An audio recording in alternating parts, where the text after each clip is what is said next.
Welcome back to the kitchen. You are here with Team Mad Rational in the building with your man Twitch for Life, author Yves, and the beauty, the one and only Bianca. We are back through the pandemic, in the pandemic, keeping it steady, and we're gonna tell y'all where we've been and what we've been doing. Let's go, baby! Woo!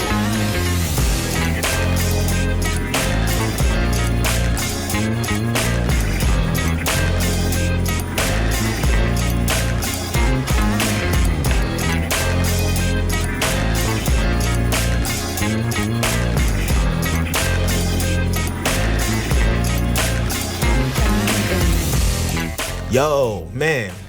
So we are back. Yes. We are back in the house.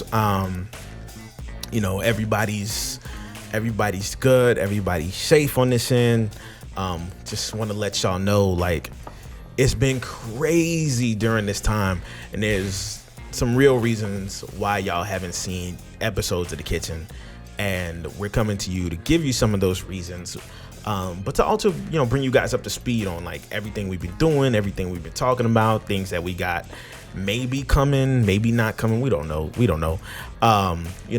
This pandemic has thrown everything off left field. Yes, for real. But I feel like the vibe is back. I feel like the country's getting back on track. I feel like people are taking it seriously. Finally, they're seeing the numbers and they really doing what they're supposed to do. All of us are doing what we're supposed to do. Yeah. Y'all see us here chilling and stuff like that. We've all made sure that we're safe, so we're sitting in the same space, cooling and chilling.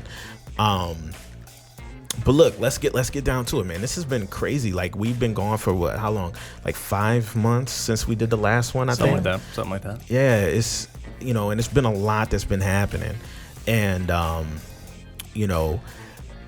Art and I was having a conversation like a couple months ago about like why we haven't felt the vibe to sit down at the table. This table was disassembled and dark for a long time. You know what I'm saying? And like until recently, we really haven't felt as a team, like sitting down and talking. Things have been very glim and very, very bleak. And we're real happy people. Like, we're really joyful. And when there's nothing joyful to talk about, it's really hard to sit down and talk, outside of like complaining and stuff like that. And we don't want to bring complaining to y'all. We want to bring fun to y'all. We want to bring good conversation. Let's talk about hip hop. Let's talk about our society and the good, the bad, the ugly. But we're not trying to bring out that negative energy today. I will tell you though, personally, I've been going through some things during this pandemic. You spend a whole lot of time by yourself, and I think I said this on the last podcast where like you also feel like once you get out of being by yourself, you need time by yourself to process being by yourself. Mm-hmm. Like it's still that way, and like one of the things that I've really been going through, a couple like medical issues, nothing like terribly serious that needs like super surgery or nothing like that, but things that are bothersome enough that keep your mind off of positive stuff. It keeps your mind on, like negativity and some of the things you go through. And you keep trying to find like ways to fill that, but really what it is you're so far outside of your habits and your routines that it's like, it's rough to like put yourself back in that positive space to really fill your battery, fill your energy up like you used to. Yeah, it's hard because, for a long time, it just seemed like there was no hope. There was no, looking forward. There was nothing to really,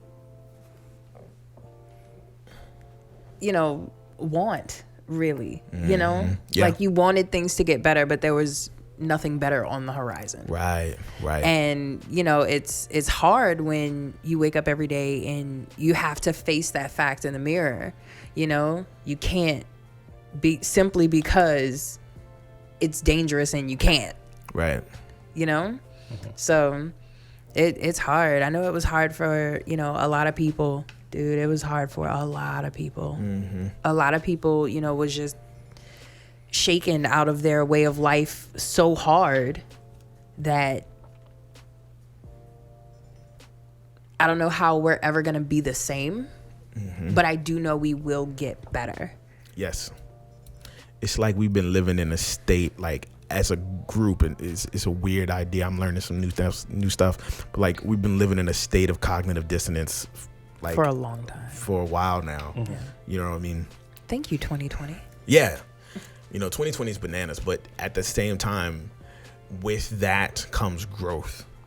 Like, we've warred, we've fought, we've suffered. We still have a lot of fighting to do, but there is hope on the horizon. For sure. I think one of the biggest glimmers of hope is this presidential election. I think this has put a lot of people at ease. Like, we finally have like some true diplomacy that's going to take place. We have some dignity that's going to happen, some real leadership that's going to be real leadership. Yeah, like real leadership that's going to be in office, right? Like, we can finally talk to young people and say once again, because we couldn't for the last 4 years, say once again, like, look up at the president and say that's what a leader looks like. Yeah. Yeah. And we haven't had that. Like, we've had the culmination of like a subsect of our society represent the whole. We had a spoiled child. Yeah, and it's, I mean, a spoiled child, yeah, but it's a monster of our own creation. Yeah. All spoiled children are monsters of their parents' creation. Yes. Really? Yes. All? Yep. Every last one of them. I mean, because it's up to the parents. You're the one that knows this stuff. It's up to the parent. I don't exactly. It is up to the parents. I don't give a damn what Meemaw come in and be like, "Oh, my baby can do." Meemaw will slap the shit. I gave birth to this one, and it's gonna listen to what the fuck I say. All right. Okay. Thank you. I love you. Some black mama shit right there for y'all. All right. I will get the chocolate. Now that they were always, thoroughly scared for our childhood lives. Yes. But nah, man. Some real leadership, some real dignity back to the office, some peace of mind. I think a lot of people, when this thing went down, right, and as much as they tried to flip the script on us, when this thing went down, a lot of people just went. Yeah. It was a big sigh. Like, I know I did. Like, I had some physical reactions to the anxiety that went with this election. I literally felt like I was watching the sun come up finally. Yeah. Yeah, I feel that. I don't know if, that makes sense to a lot of people, but to me, it literally felt like a sunrise. Yeah. Finally. I feel like while things are bad and kind of getting worse at the moment, I feel like now we have some leadership that's going to say, hey, all right, things are bad, but here's where we go in order to get out of it, right? Instead of just like, hey, y'all keep walking through the woods. We going to eventually, hopefully. So right now we've got some guidance. We got some direction. We had months of, right around the corner. It's right around the corner. Right. I mean, it's a long ass corner, my guy. Yeah. And like, you know what we call a constant corner? A circle. What? All right. I see you. All right. I see you. I don't come often, but I do come. I come through. So stupid. Oh my gosh. But yeah, no. So even outside of that election, it seems like right around the time when the election was called, when the numbers were starting to tally up, within a week, the Moderna and I can't remember the name of the other. Is it Pfizer? Yeah. Yeah. Pfizer. Yeah. They announced that they had vaccines that were testing above 90%, positive or success rates. Mm-hmm. And so I think that now we've got a combination of something that I think the vast majority of people, maybe not the vast majority of like land or voter areas or what have you, the vast majority of people within this continent, within this country, can get behind and say, okay, this is someone whose word I can listen to and believe. And you have that paired with kind of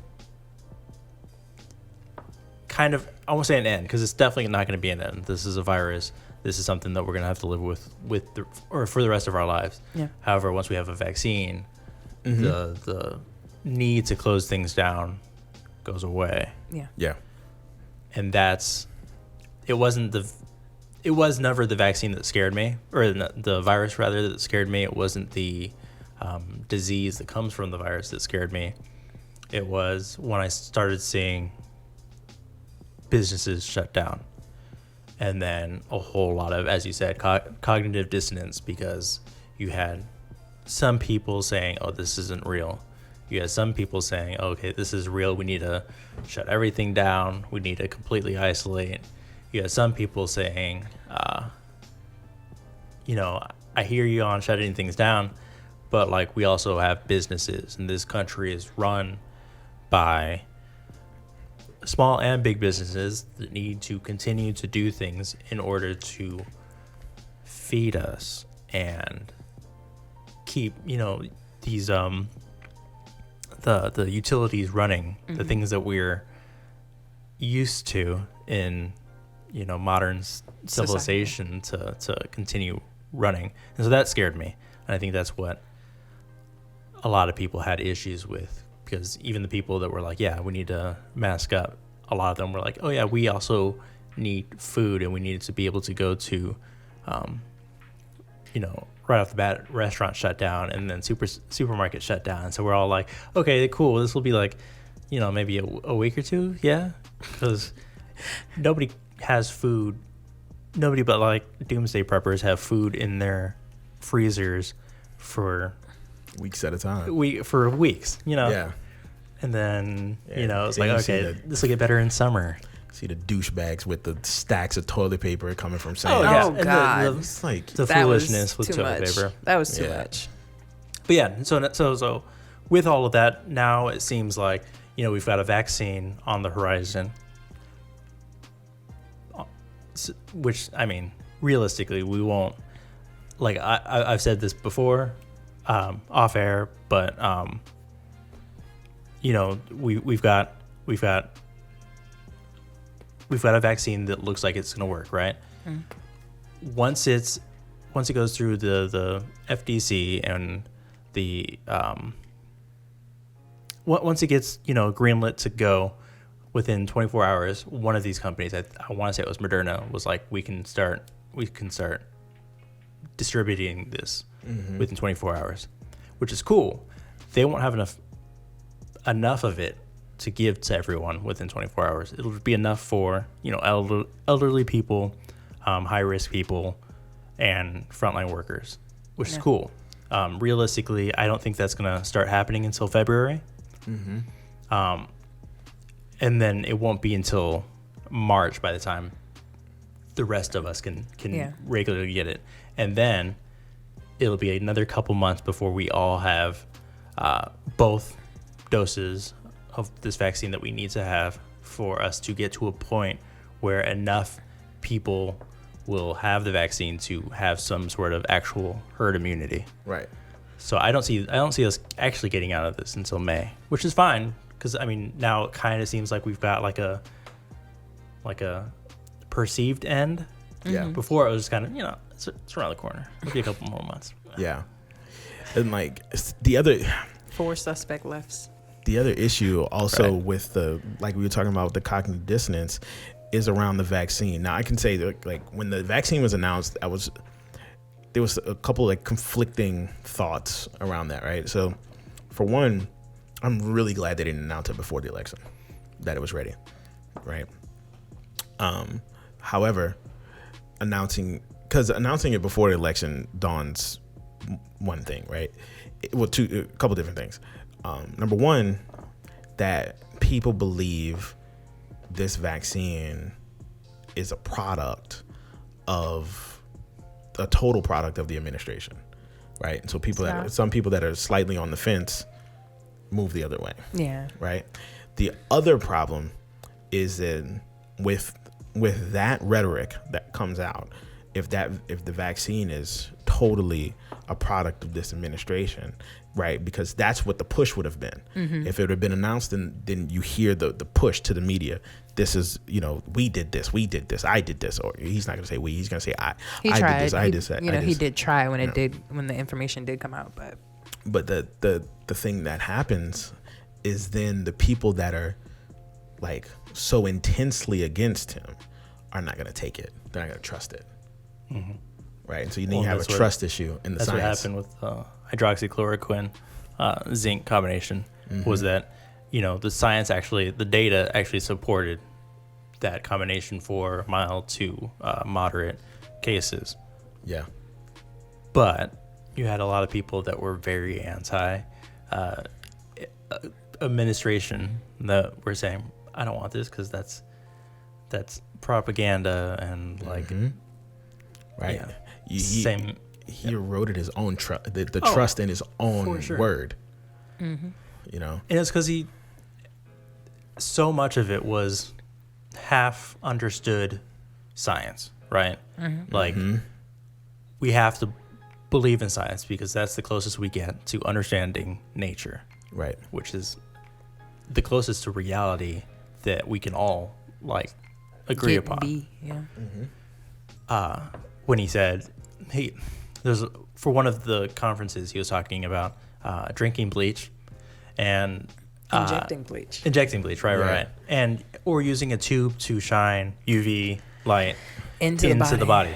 Right. Okay, so the science behind that is kind of there, as in UV light does almost immediately destroy the virus. Cool.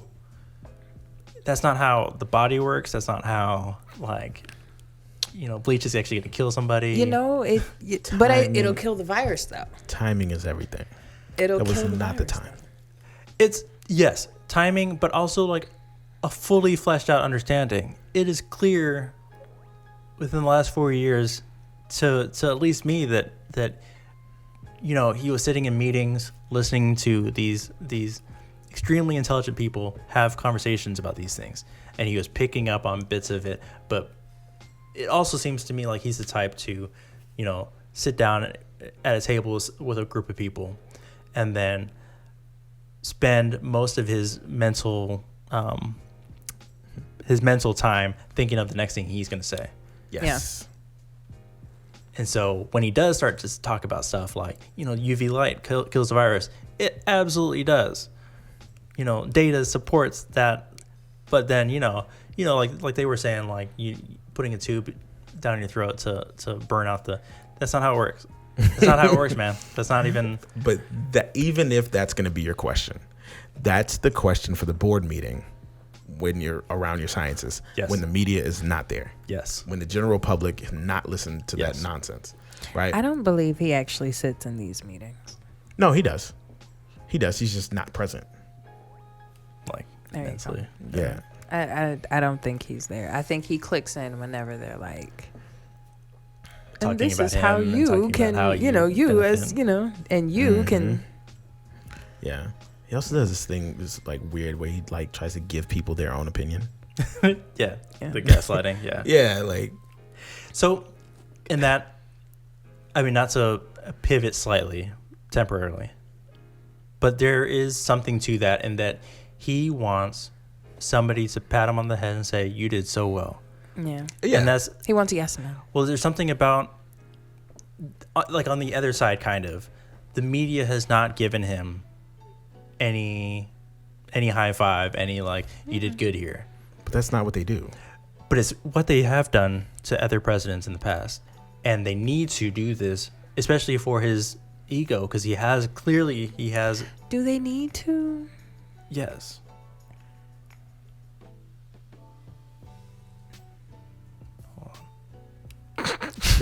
That's a weird picture to get stuck on. I love it.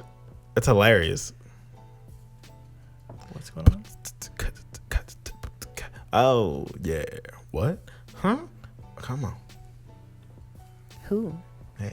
What? Where? Yeah. What? Whatever. It's recording. So. Ooh. Yeah. Yeah. Yeah, we can see. Yeah, so they have, it has happened in the past. You need the media to say, you know, the administration has done a good job at X, Y, and Z. They need to talk about the good as well as criticize the bad. You need to have that balance, especially within the news that tells, you know, those of the regular, the trusted news that the rest of us, you know, that's how we learn what's going on. Mm-hmm. You know, we heard about all the great things Obama did. We also heard about some of the shitty things the Obama administration did. We need both sides of that. True. It can't just be hate, hate, hate, because what happens is that fosters an environment where the American people who do not like the current administration want the current administration to fail. And the issue with that is that the current administration represents us, the American people. So if the administration fails, we fail. Sure. We're the ones who are hurting. And so what we should want is for the administration to succeed, because that means we succeed. That means we do better as a people. While you're right when dealing with rational people, right? I don't think we're dealing with a rational situation. That stuff's not mad rational. That is also true. I really feel like on the flip side of that, you know, if we just continue to hate the administration, those who are for the administration will just become even more diehard in their you know, in their patriotness, I guess. And sure. And I really feel like then he's going to become a martyr. I think that would happen regardless. The people who are, you know, on that team they've already gone through all the lies. They've fully believed in all of the crap, and now it's to this point where it's like, you know, this is God ordained. He's sainted, to the point where people do not trust the Pope anymore, because the Pope's message contradicts that of their Messiah. Yeah. So I think it's past that point. I think there's the question I have. They need help. Is, while, like I said, you're right when it comes to when we're talking about rational thought and rational people. At some point, we have to legitimately have an expectation of the person to take accountability for the image that they portray. While, you know, my dad always told me when I was just, you know, starting to go to work and I started to, you know, look at getting promoted and being in leadership positions, he said, remember, one oh shit knocks out 10 attaboys. Right? And I think that's what continues to happen. It's like, yeah, okay, you did something good. But then while telling us about the thing you did good, you had an oh shit moment. And it continues to happen over and over and over. And the human nature of that is like, yo, how many oh shit moments can we have? Like, literally, there's an oh shit moment in every single press conference. True. Right? And so we are naturally drawn to controversy as a people. So that's a human nature thing. You know, and so if you've got a team of people around you that are there for different reasons, you literally have a person on your team as a president that's there to help you with your image. Yeah. Right. That's it. Whether that image comes out on paper, on video, on you know, any other platform, audio, like that person is there to say, hey, don't say that. I think that's a problem though. I think they do tell him that. Oh, I but know. Because it's on his mind. Yeah, that's when what I'm talking about. When he gets out there, he just says it. That's what I'm talking about. So maybe they should not say it. Do you think it's? I'm sure they tried that. Do you think that's the order of events, or do you think it's to me, it seems like he knows what he's doing. He knows that if he adds in that oh shit moment, people will talk about him. Sure. Well, yeah, the issue is there isn't any attaboys. There's no attaboys. The only attaboys are people that are brown nosing and will say attaboy about anything. And so there is no, how many of the positive things the Trump administration has done do you know about because of the news? But that's what I'm talking about. But I'm not talking about the news, because I don't think they have a responsibility to tell us anything other than what gets them rating, right? Because they're an entertainment organization. So what I'm talking about, that's not what they were. That's not what the news was supposed to be, something that would tell you what's noteworthy. Sure, when we didn't have a reality TV precedent that didn't lend itself to this level of ratings. That's what changed. That was part of the problem, I think, is that it became who had the most outrages, who was the first one to post the outrage, because that's what people would click on and that's what people would interact with. And that's where, the term fake news actually started to become like real. Like, but whose fault is that? I think it's everybody's fault. I think it's as you said, it's human nature. Right. And so that it was propagated by the leadership, it was propagated by the media, it was propagated by those of us, the regular public. I think it's all of these things working with each other, because that's how, in my opinion, nature would normally do it. Kudos to the media outlets, though, because when, like you said, the TV personality then became president, everything shifted to ratings then. Mm-hmm. So kudos to the media platforms out there, to the news media platforms out there, because they shifted right along with them. I think, So I think they shifted long before. I think they shifted at the advent of the internet, social media, YouTube, Facebook, those types of things. Because that's the very reason why Daily Show host, what's his name? Stephen Colbert. No. Trevor Noah. Before him. Jimmy Kimmel? No, he's not. You know what I'm talking about. The guy Trevor Noah took over for. What's his Jesus. name? I feel really bad because he's amazing. Yeah, he is. But he quit because he started to see that ratings were winning out over the actual message being put out. Mm. And he didn't like that. And he said it multiple times. He's had multiple, I think he had a book that came out where he talked about that. He didn't like that the news was becoming entertainment. Yeah. Mm. He was the entertainment arm of the news, but it was supposed to be... It was still real news. It's just told in a comedic way. Right. Still real stuff. Still real stuff. And then it became boom, bang. What's new, what's noteworthy, what are people going to click on, what's outrageous. And that's what, as you said, outrage sells more than anything else. Yeah. I'm not blaming the media for being like media. A business. Yeah, you know what I'm saying? Like, I can't legitimately blame them for doing something that profits them. Yeah. Mm-hmm. However, like as a president, you're a public servant. True. You're a servant of the people. You were elected by the people to serve the interest of the people. Yeah. Right? Now, there's good ones and there's bad ones. But like some of the stuff that happened was just buffoonery. Yeah.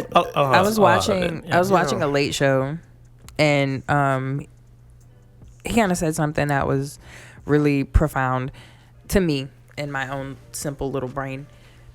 Jon Stewart. I'm sorry. Jon Stewart. I should have known that. Green Lantern. I should have known that. Anyway. Like I started to look it up and I already I'm too much of a nerd not to remember Jon Stewart. I apologize. That's fine. I was watching a late show and it was so crazy. He goes, welcome to the late show. Today's the first day that I woke up and I didn't think about him. He was like, today's the first day in 4 years that I woke up. Yeah. And I didn't think about him. Yeah. Yeah, because like you wake up and you're like, what, what's the word I'm looking for?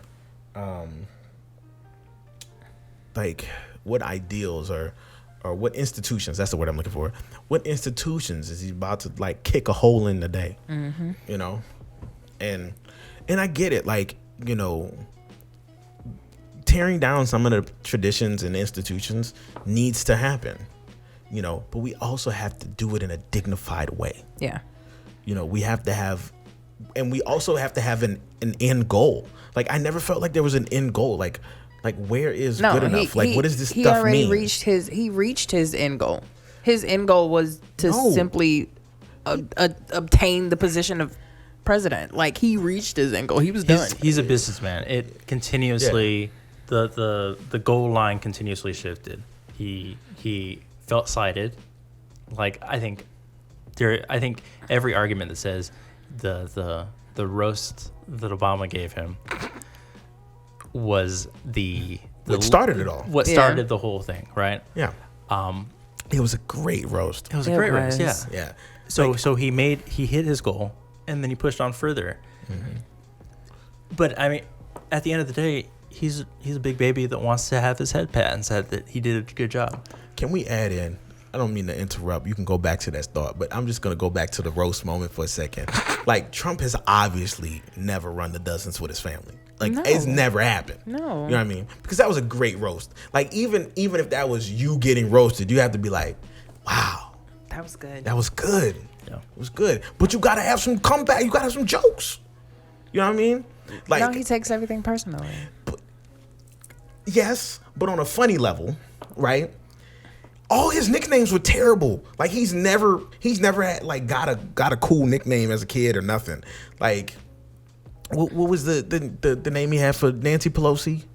It was like Angry Nancy or something or something like that. And I'm like, what are these names? These names are whack. He whack. Like even your nicknames don't have no swag. I mean, but when you come from that situation where you've never been put into that, because growing up we roast each other all the time. Like, say, bro, Obama was the president too, and he had a whole lot of swag. You don't have to agree with everything he did, but he had some swag. He did. Boy, remember when they tried to come for my man wearing that brown suit? My man wore the shit out that brown suit. They tried to come for my man for wearing that brown suit, but he looked good. I gotta give it to him. He looked damn good. Look, Michelle picked out that suit. Yeah. Say what you want. Michelle picked out that damn suit. Look, Michelle was like, "This is what you're gonna put it on." Look, I get this real stuff to talk about, and we'll go right back to your idea. All I'm saying is, like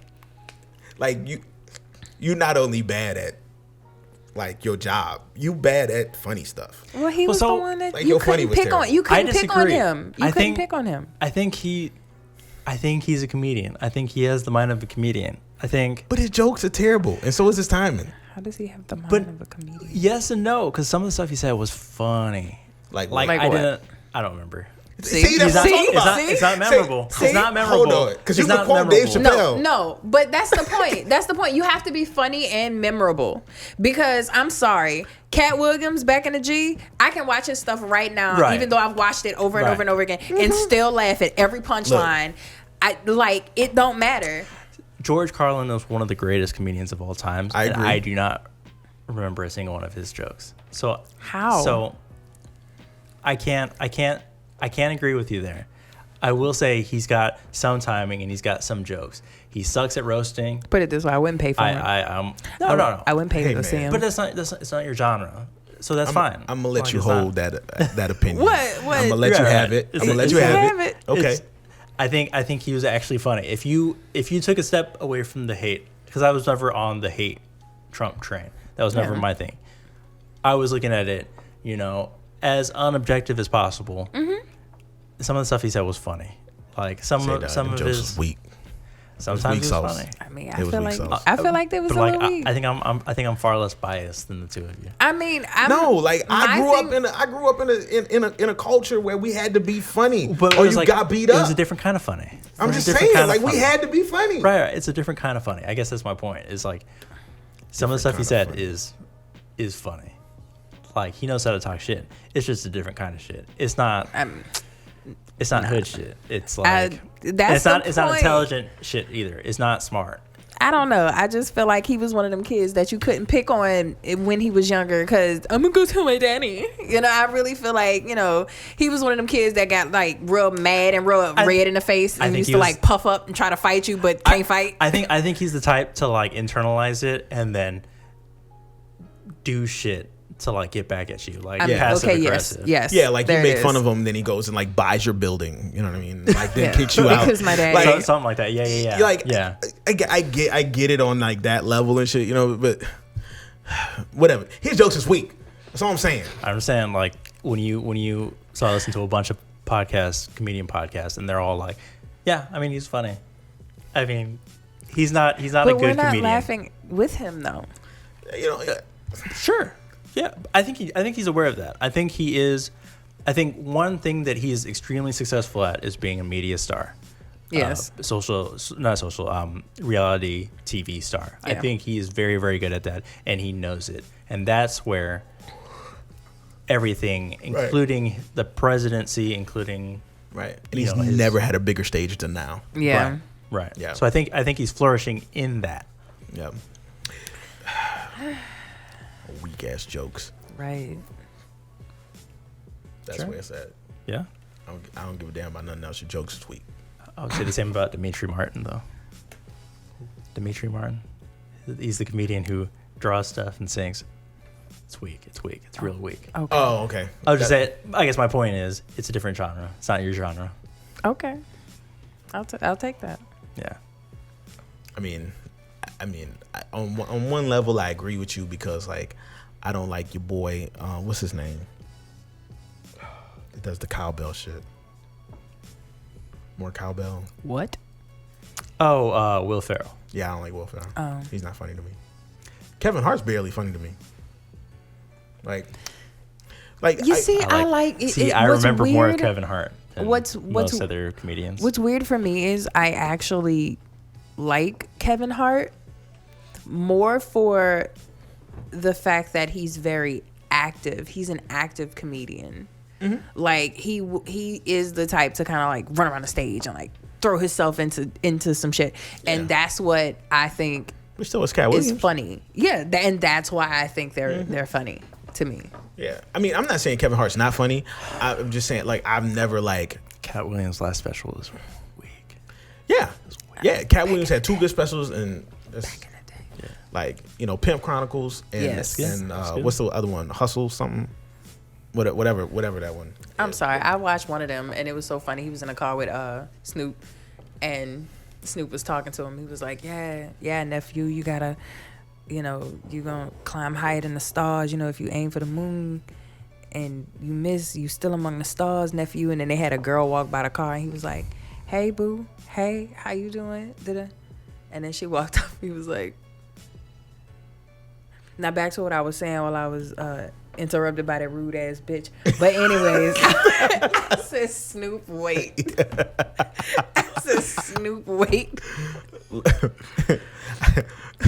The one I always remember with Cat Williams is he's like, I'm not talking high. I'm talking scary high. Scary high. Like I'm looking down on my house and Jesus like, I'm not supposed to be here. I'm not supposed to be this high. My mama's house. But you know, I done talked about Snoop, Lord Jesus. So you know what I gotta talk about next. What? Martha Stewart. What about Martha? I need to see what she doing for her house for Christmas. That's what I need to see. You want a whole other level. Yeah, I'm like, how did we get here? I was like, well, because you know he does the show. He does the show with Martha Stewart. I get the connection. Yeah, thank you. Right, I'm over here like, where you going with this? I need to see what she's doing for her house for Christmas. I need to see. I need to know her recipe. That being said, her and Snoop put out a recipe book. It's funny.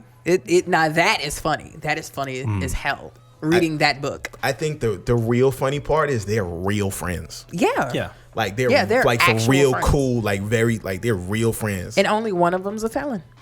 The one you don't expect. the one you don't expect. Right. Even though Snoop has killed a person. Oh Lord. It was in self-defense though. It was in self-defense. Oh my God. Yeah.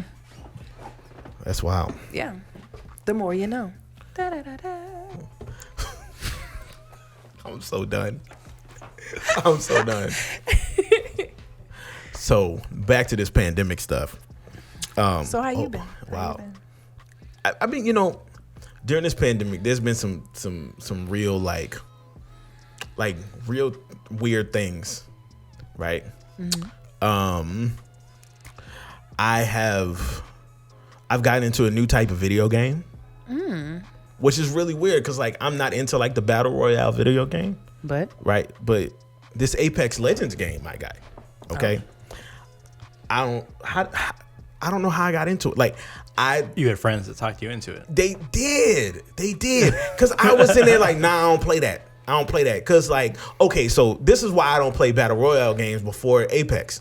Because I loaded in the Fortnite one time and I was like, ooh, this looks cool. You can build and shoot at the same time. And I was like, cool. So I thought I was going to go into the game and was going to build some stuff, like build my own house and then wait for somebody to come, right? So I went in there and I was like, ooh, let me figure out this building button.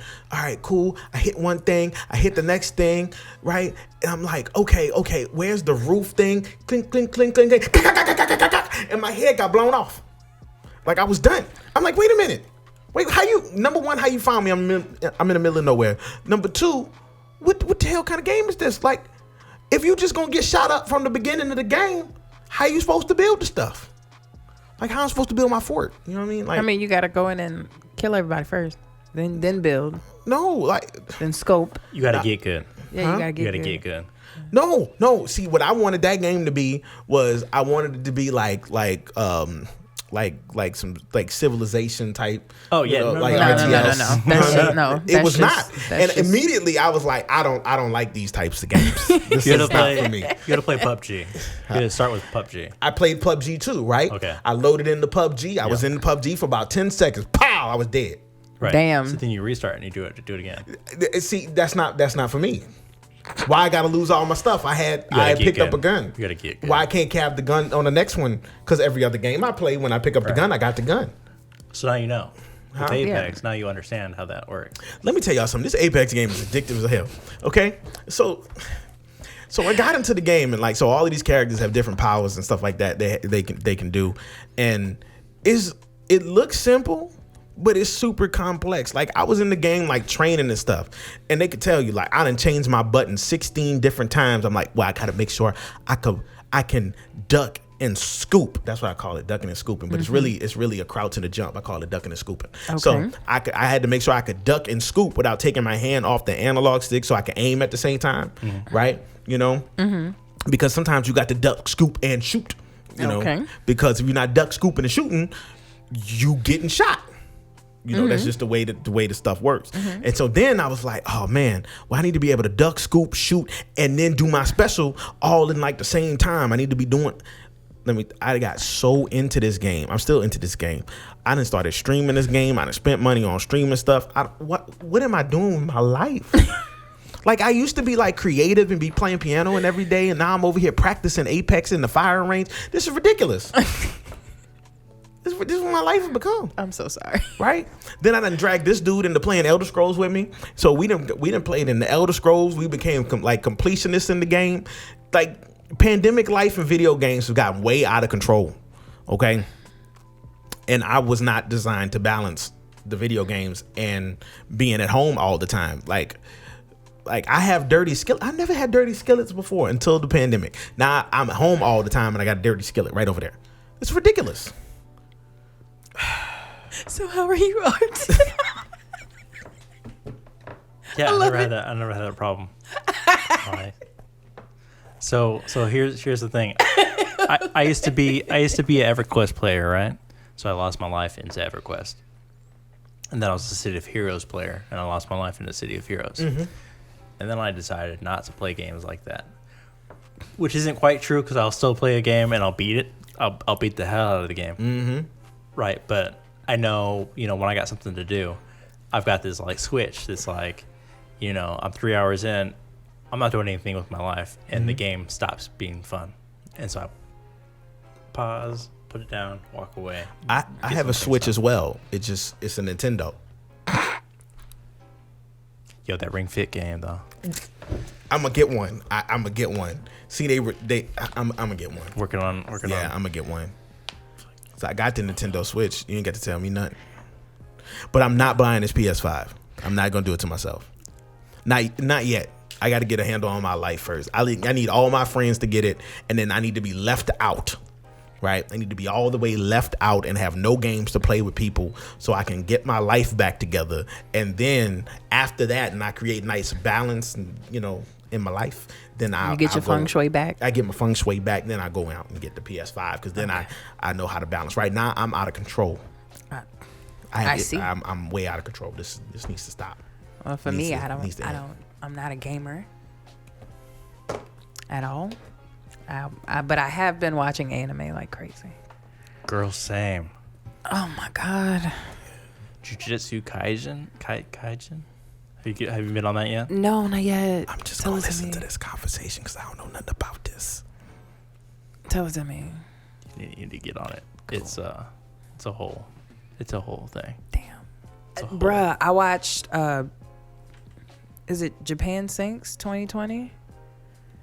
Oh my fuck.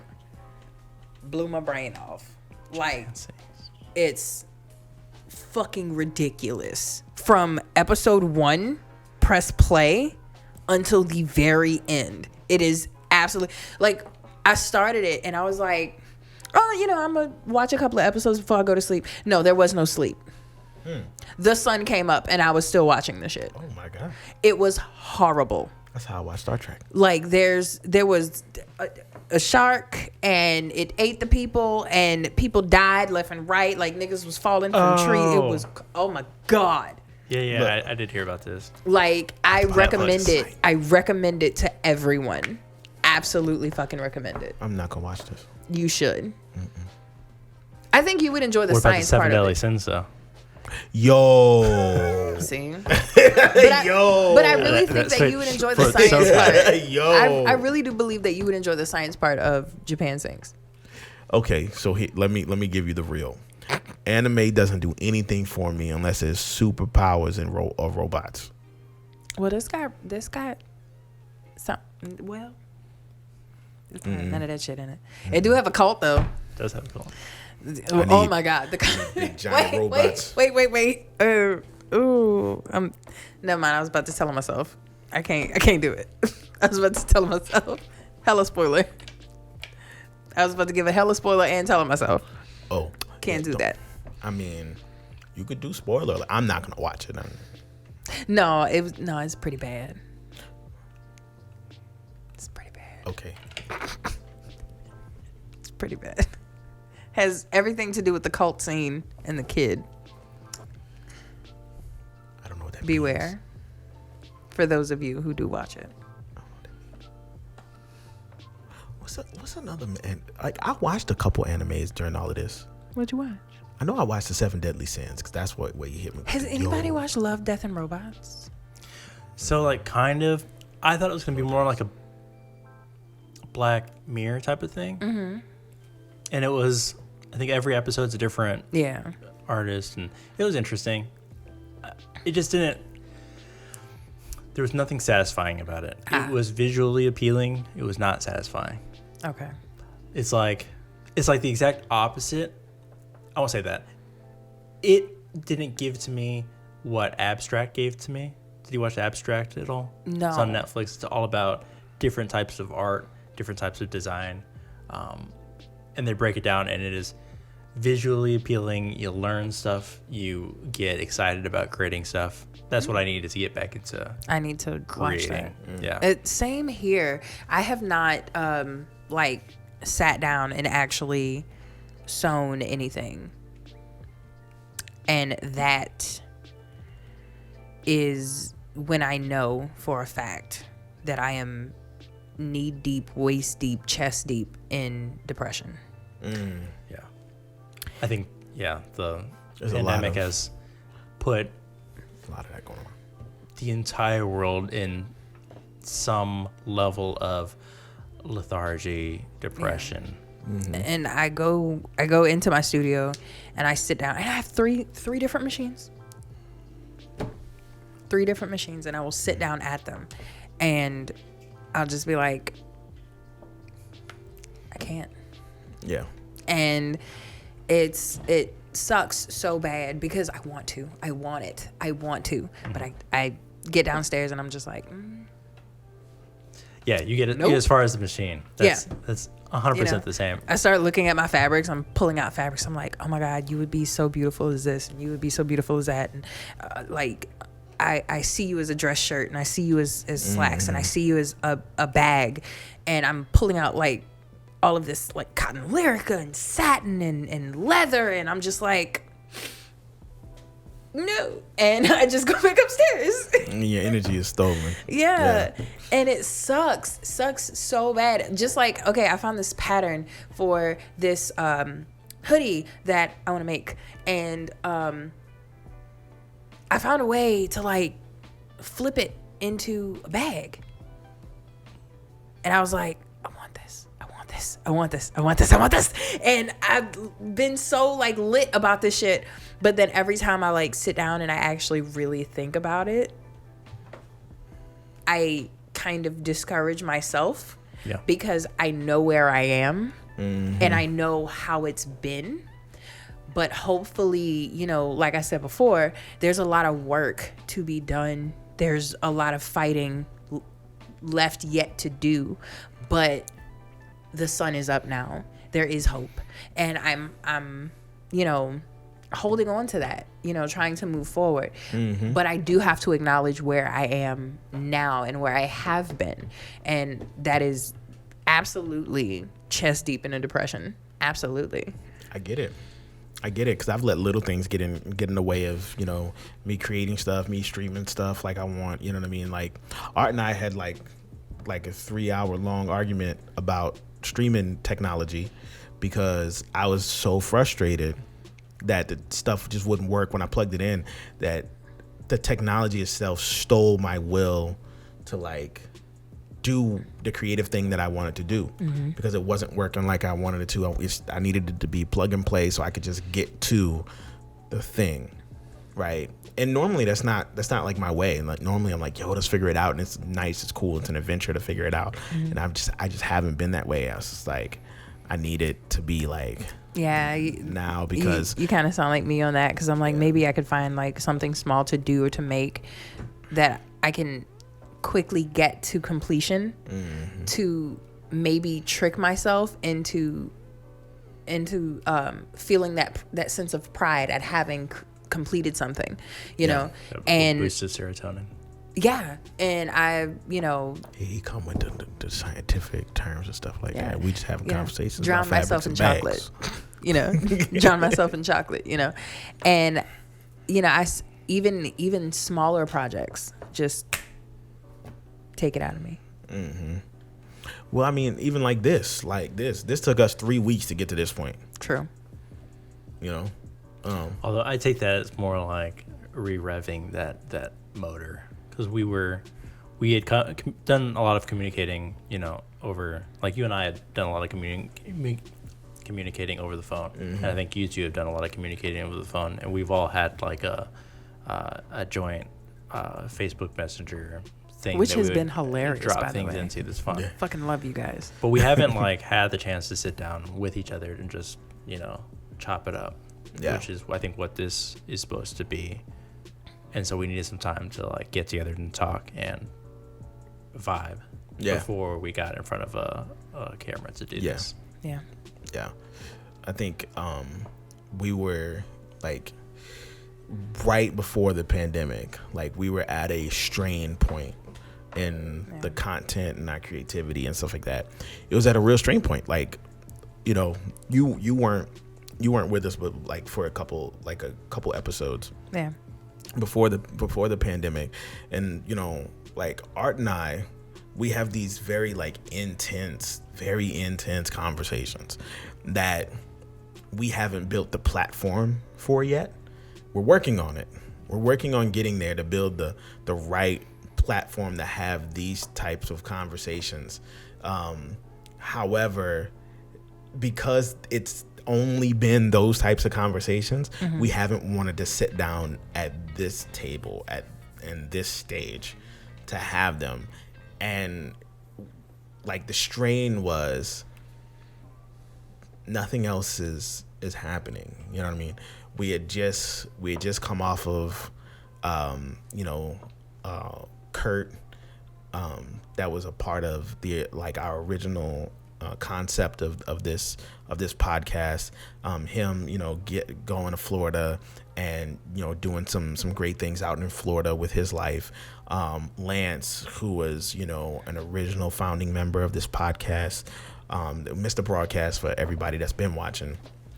Mr. Broadcast had to go and do some things and take care of his family and go reach for his own sky. That was outside his podcast. Love you, Lance. We still talk to Mr. Broadcast all the time. Love that man. And so it was me and Art, and we are content creators in the sense that when the opportunity for the content to be there, we're great at capturing it. And it just was the mix and melting pot of stuff that we had before wasn't there anymore. It's like having a protractor and a compass and no paper.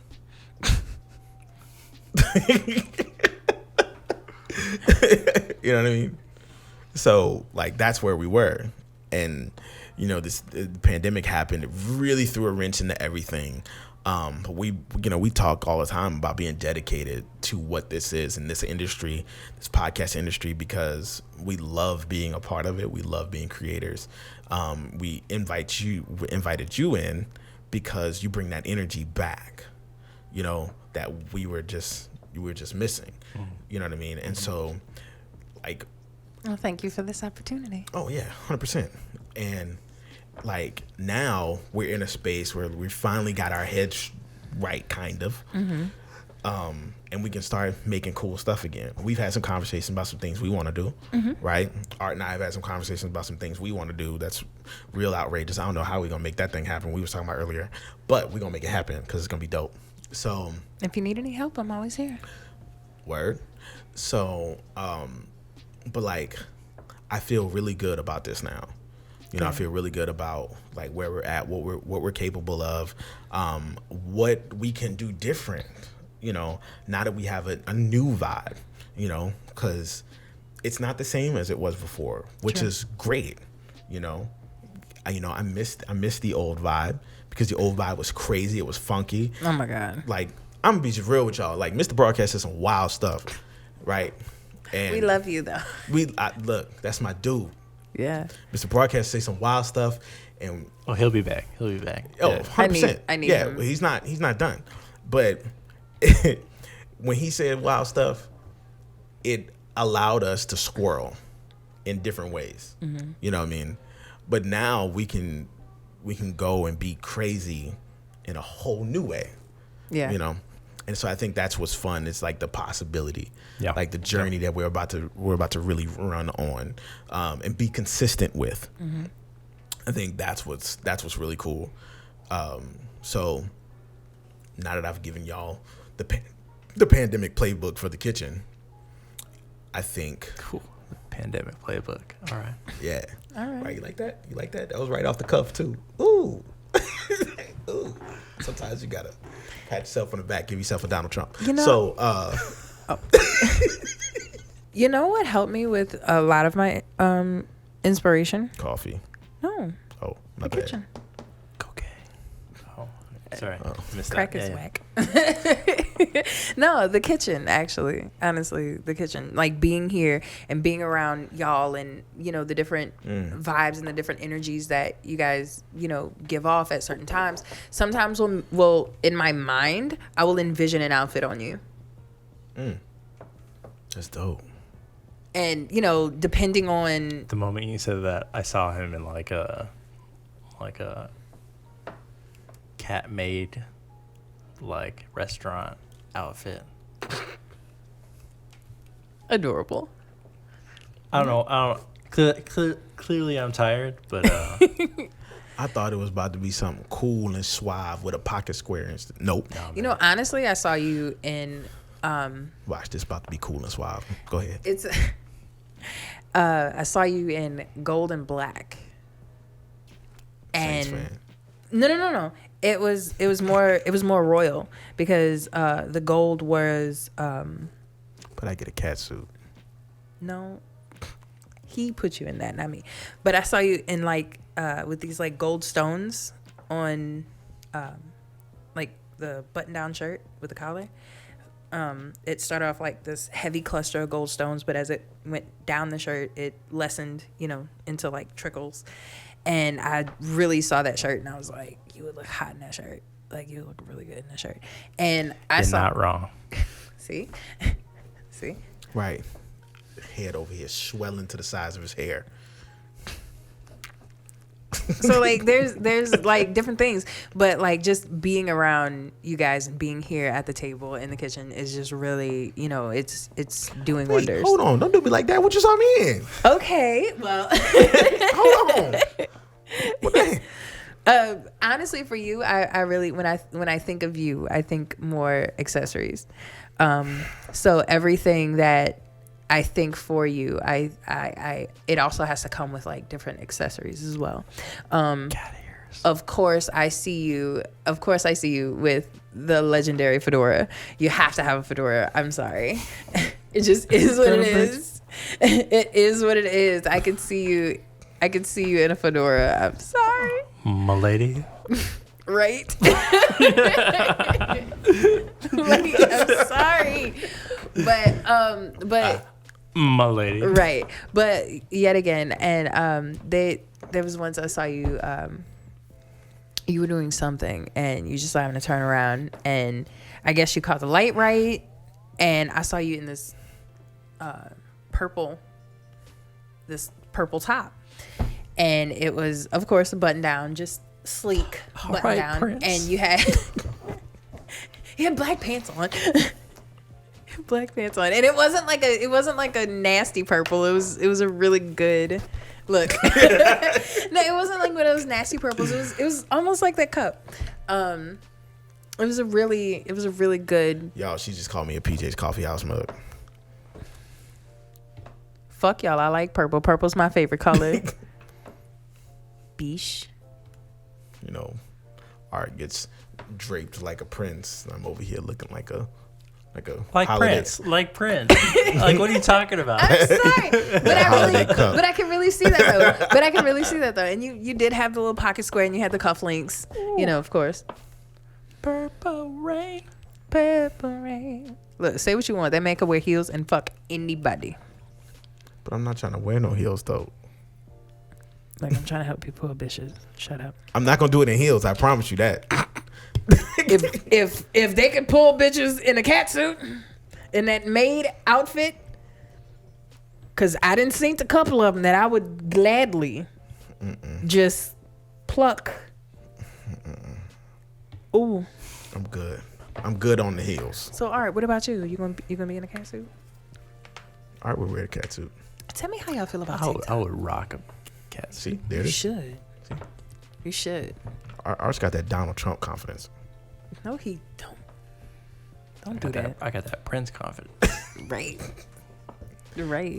I am going to turn Donald Trump into an adjective. Just letting y'all know what's gonna happen. Why? Why? Because he's an extreme. He's an example of an extreme.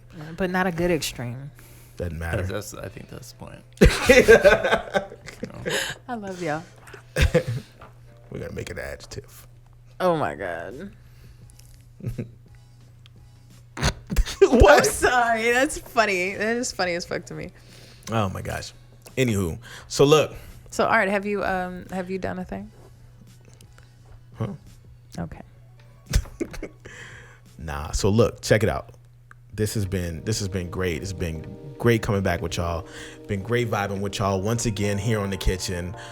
I definitely look forward to seeing more of y'all and hearing from y'all Also, we are not done with the cut of the week. We just didn't want to do one for this episode. We wanted to talk about the things that are current in our lives. But cut of the week is definitely coming back for the future episodes. So if you have any tracks that you want us to review them, drop them at submit@mattrational.com.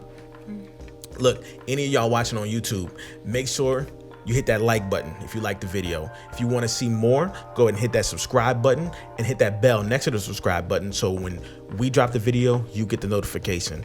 And if you're listening on any one of the audio podcast platforms that we will be on, make sure you give us that 5-star rating so we know that you like what we putting out for you. Cool? We out. Mad Ration, The Kitchen. Merchandise coming soon.